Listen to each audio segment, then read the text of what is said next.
Buongiorno bianconeri et azzurri. Est-ce que vous avez digéré le fait qu'on n'ira pas à la prochaine Coupe du Monde? Si vous ne l'avez pas digéré, dans tous les cas, vous allez être ravis parce que oui, quand même, demain soir, il faudra quand même jouer contre la Turquie. Et je dis quand même parce qu'en fait, c'est un match qui a quel sens en fait de faire disputer ce match-là aux deux équipes qui ne se sont pas qualifiées déjà d'emblée pour la Coupe du Monde, ça sert à quoi? C'est juste une histoire de sponsoring, c'est juste une histoire de... Ben, il va falloir m'expliquer un jour ce genre de choix fait dans les hauts lieux. Dans tous les cas, moi je tenais à faire une dernière considération et après on fait un boutique avec l'Italia, on va continuer à parler des Juventus. Tout d'abord, merci de liker et commenter la vidéo, comme ça vous m'aidez à mieux la référencer sur YouTube. Et puis, si vous arrivez pour la première fois sur la chaîne, vous pouvez vous inscrire et deux actions différentes, activer les notifications, comme ça vous êtes mieux au courant sur les prochaines vidéos que je vais poster. C'est surtout des vidéos à contenu Juventus, ça pas forcément que Juventus, mais dans la globalité, ça l'est. Et donc, la considération que j'aimerais vous faire aujourd'hui, elle ne vient des mots de Bonucci. Parce qu'il a dit, c'est pas normal que nous, Italie, sortante, entre guillemets, hein, championne sortante de l'Euro, on a fait on a fait 3 matchs nuls, etc., etc., et qu'on ne se qualifie pas, c'est pas normal, alors que dans d'autres confédérations, il y a des équipes qui se sont qualifiées tout en ayant perdu 4-5 matchs. MS. Si tu fais 3 matchs nuls, enfin, tu fais même la Bulgarie, l'Irlande du Nord, 2 matchs nuls avec la Suisse, et donc tu te qualifies déjà pas dans la phase de poule, que tu joues avec la Macédonie du Nord, tu fais dans les 70% de possession de ballon, 40 tirs et tu n'arrives pas à marquer. Oui, Leonardo, tu vas à la maison.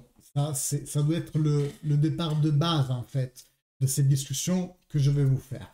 Mais ces mots-là, là où je me sens un peu d'appuyer son discours, c'est que ce système de barrage qui a été mis en place, dans tous les cas, elle aurait fait en sorte que soit la gagnante de l'Euro, et donc l'Italie, soit l'équipe, une équipe phare, celle de CR7, hein, le meilleur footballeur du moment, si on en s'en tient aux statistiques, après on peut pas aimer, mais l'une de ces deux équipes n'aurait pas participé à la Coupe du Monde. Et je pense que, quoi qu'il soit l'issue, en l'occurrence c'est l'Italie qui est sortie, et je viens de faire la promesse que j'ai faite, dans tous les cas, je pense qu'il faut se poser un peu une question sur la cohérence de ces systèmes. Parce que oui, le sport et le football en l'occurrence est fait de méritocratie, il n'y a pas de souci. La petite équipe doit être mise dans les conditions de faire mal aux grandes équipes. C'est un sport où le ballon est rond, on dit, hein, avec un score bas. Il y a une forte composante due à tout ce qui n'est pas technique ou tactique. Appelez la chance, appelez les circonstances, appelez ça comme vous voulez, mais il y a cette composante dans le football. Et c'est très bien qu'il y soit, et c'est très bien qu'une petite équipe comme la Macédonie puisse sortir une grande équipe comme l'Italie. Là, le constat est le même que tout à l'heure. Par contre, oui, c'est un problème si plusieurs fédérations, plusieurs nations avec un poids comme le Portugal et comme l'Italie ne se voient pas octroyer un accès à la Coupe du Monde et des nations comme la Macédonie ou en l'occurrence, est-ce qu'ils passeront contre le Portugal, j'en sais rien, mais disons des petites fédérations, des petites nations où le football n'est pas si impactant que ça, soit pour la teneur du sport dans la nation. Il y a des nations où le football n'est pas le premier sport, sans vous étonner, mais c'est le cas. Euh, ou alors où la population est vraiment infime pour que ça soit intéressant économiquement de les voir au mondial.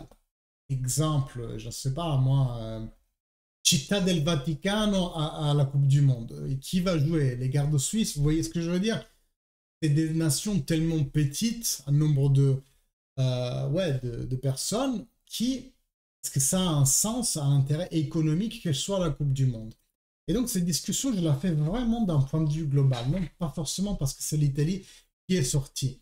Mais le football, est-ce qu'il doit tendre vers les portes ouvertes à tout le monde et donc tout le monde doit avoir accès aux compétitions ou vers un football, et vous voyez là un peu où je veux en venir, plus élitaire, plus non pas avec des passe-droits, mais avec une majeure sécurité d'engagement sur la durée.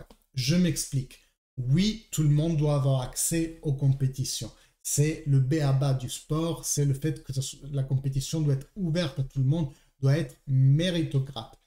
Mais je pense qu'il y a un curseur aujourd'hui à tenir en compte, un curseur qu'il faut déplacer vers la partie économique, parce que l'économie fait partie aujourd'hui du football, beaucoup plus même que l'on voudrait, en fait, je pense.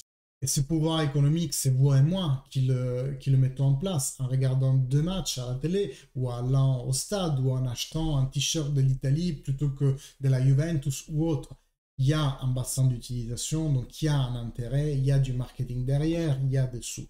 Ça, c'est un état de cause. Donc là où je dis il faut qu'il y ait quand même une compétition ouverte à toutes et possibiliste pour toutes, mais il y a peut-être des choses à mettre en place pour faire perdurer les plus grands clubs, les plus grands, dans ce cas, nations. Pourquoi? Non pas parce qu'elles doivent, par leur histoire, avoir un parcours avantagé, non, pas pour ça, mais vraiment d'un point de vue économique, parce que simplement, elles génèrent plus de vues, plus d'engouement, plus d'argent derrière. Et vous le saviez que j'allais y venir, forcément, la Super League. La chose principale qui était vraiment détractrice de la Super League, pourquoi ça a fait ce clameur, c'est parce que on a fait un tournoi beaucoup trop fermé, qui donnait un avantage certes à 12 ou 15 clubs qui étaient toujours dans la compétition, quoi qu'il en soit, et ça, je le redis, c'est mauvais aussi. Par contre, pourquoi on a fait ce raisonnement-là? Et je vous fais le parallèle entre ce qui se passe au niveau des clubs et ce qui se passe au niveau des nationales. Parce que quand tu es la Juventus, le Real Madrid, quand tu es l'Italie, l'Espagne, l'Angleterre, on s'attend à te voir en Champions League, on s'attend à te voir à la Coupe du Monde. Il y a un intérêt non seulement pour le pays ou pour le club lui-même, mais pour tout le mouvement derrière. Est-ce que vous imaginez une Coupe du Monde où, et ça pourrait arriver par le plus gros des hasards, disons que toutes les planètes s'alignent et on a une Coupe du Monde où il y a Città del Vaticano, Andorre, j'en sais rien moi, les petits Philippines, citez-moi une autre vingtaine de petits pays, et on aura, il est possible, théoriquement, d'avoir une Coupe du Monde proposée que par 20 petites fédérations. Est-ce que ça va être une Coupe du Monde intéressante? Pourtant, c'est ce qui pourrait éventuellement se passer. Comme on dit, il faut vraiment que des milliers de planètes s'alignent pour que ça arrive, mais c'est possible.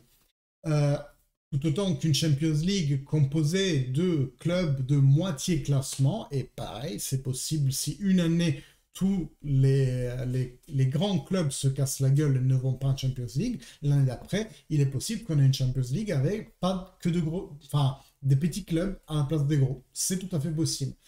Et là où je mets l'accent, c'est plutôt sur la partie économique. Déjà, ces grands clubs ont un besoin économique de participer à la Coupe du Monde pour entretenir la machine économique de leur club. Et pareil pour les nationales, il y a un besoin aussi d'être à ces grandes compétitions-là pour un souci économique, social, etc., etc. Parce que comme je vous disais dans ma précédente vidéo, aussi socialement, s'il y a une équipe est à la Coupe du Monde, forcément, ça fait naître de nouvelles envies aux gamins pour être joueurs, etc., etc. Il y a une composante économique, sociale, etc., etc. Donc tout mon speech là, pour vous dire quoi? C'est que oui, bien entendu, il faut que les petites équipes et les petites nationales aient accès de la même façon que les grandes, mais il y a peut-être des curseurs à ajuster, parce que, comme je vous disais en début de vidéo, quoi qu'il en soit, dans la Coupe du Monde de Qatar 2022, pour comme les choses ont été mises en place, on n'aurait pas eu soit l'Italie, soit le Portugal. Bon, en l'occurrence, ça va être sûrement le Portugal maintenant qui va être là. Parce que nous, on a été tellement bêtes, je veux dire, de se faire sortir par déjà dans le pool avec la Suisse et en plus avec la Macédonie du Nord.